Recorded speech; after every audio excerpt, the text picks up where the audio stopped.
ఇప్పుడు ఆ పిల్లలు చెప్పింది వింటే ఆ పాప సూసైడ్ లెటర్ ఒక 2 సార్లు క్షుణ్ణంగా చదివితే అసలు నిజంగా ఒక సందేహం అనేది కలుగుతోంది.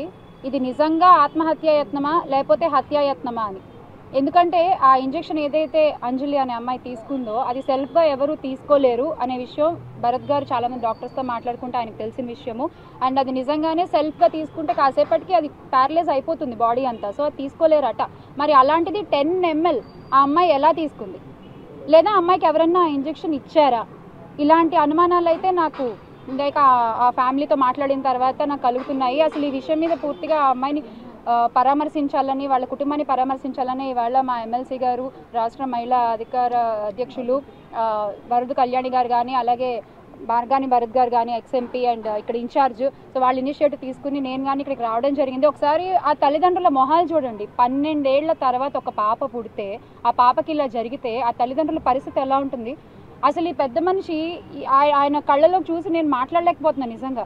అంటే ఏం చెప్పాలనుకుంటున్నారు ఈ కూటమి ప్రభుత్వం నాకు అర్థం కాదు. వీళ్ళు అధికారంలోకి వచ్చిన ఈ ఏడాది కాలంలో అడుగడుగున రాష్ట్రంలో ఏదో ఒక మూల ప్రతిరోజు ఏదో ఒక అఘాయిత్యం జరుగుతూనే ఉంటుంది. ఏమన్నంటే మాకు మహిళలంటే అపారమైన గౌరవం, మేము మహిళా సంక్షేమం చాలా చేస్తాము, మా ప్రభుత్వం మహిళా సంక్షేమం కోసం మాట్లాడుతుంటారు. సంక్షేమ సంఘం దేవుడేరుగా. ముందు ఇలాంటి తల్లిదండ్రులకు ధైర్యాన్ని ఇవ్వండి. వాళ్ళ ఆడపిల్లలు బయటకు వచ్చి ఎక్కడికి ఏం చేసినా కూడా మళ్ళీ క్షేమంగా ఇంటికి తిరిగి వస్తారన్న ధైర్యాన్ని మీరు ఇవ్వండి చాలు. ఒక పెద్ద మనిషి ఏమో చెప్తున్నారు నిన్న మొన్న, మాకు సత్తా లేదు అందుకనే మేము మా నాయకులు ఏం చెప్తే అది చేస్తాము అని చెప్తున్నారు. మీ పాలనలో సత్తా లేదన్న విషయం మాకు తెలుసు. మీరు చెప్పిన విషయం విన్నాక ఇలాంటి ప్రజలకు కూడా అర్థమైంది మీ పాలనలో సత్తా లేదన్న విషయం. కానీ ఇలాంటి విషయాల్ని చంద్రబాబు నాయుడు గారి దృష్టికి తీసుకెళ్ళి, లేదా హోమ్ మినిస్టర్ మహిళా అధ్యక్షులు ఉన్నారు ఆవిడ దృష్టికి తీసుకెళ్ళి వాళ్ళని ఇక్కడికి తీసుకొచ్చి మీరు వీళ్ళతో మాట్లాడే సత్తా మీకు ఉంది కదా, అదైతే చేయగలరు కదా. కనీసం ఆపరణ చేశారా మీరు? చూడండి పెద్ద మనిషి ఎలా అయిపోయారో. ఎవరు సమాధానం చెప్తారు? వాళ్ళ అమ్మగారు ఏమడుగుతున్నారు? మీరు న్యాయం చేయలేకపోతే, ఈ ప్రభుత్వం కనుక న్యాయం చేయలేకపోతే ఆ ఇంజక్షన్లు ఏవో మాకు కూడా ఇవ్వండి 2 ఇంజక్షన్లు అని చెప్పి అడుగుతున్నారు. ఇదా ప్రజలకు మీరు ఇచ్చే ధైర్యం? గత ప్రభుత్వంలో జగన్మోహన్ రెడ్డి గారు మహిళల పట్ల ఎంత శ్రద్ధ చూపించారు, వాళ్ళ క్షేమం కోసం, వాళ్ళకి ధైర్యం కల్పించడం కోసం ఏ చట్టాలు తీసుకొచ్చారు, ఏ యాప్లు తీసుకొచ్చారు మనందరికీ తెలుసు.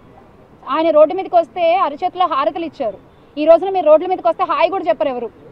అలాంటి పరిస్థితి మీరే క్రియేట్ చేస్తున్నారు. ఆ దీపక్ అనే వ్యక్తికి ఎందుకు మీరు ఇంకా ఆయన వెనకేసుకుని వస్తున్నారు? ఎందుకని? ఆయన గురించి ఎంక్వైరీ చేస్తే అంజలి విషయం అనే కాదు, ఇతర చాలా మంది ఆడపిల్లల్ని కూడా ఆయన ఇలాగే వేధిస్తున్నారన్న విషయం బయటపడింది. ఎందుకు అలాంటి వ్యక్తికి కొమ్ము కాస్తున్నారో నాకు అర్థం కావట్లేదు.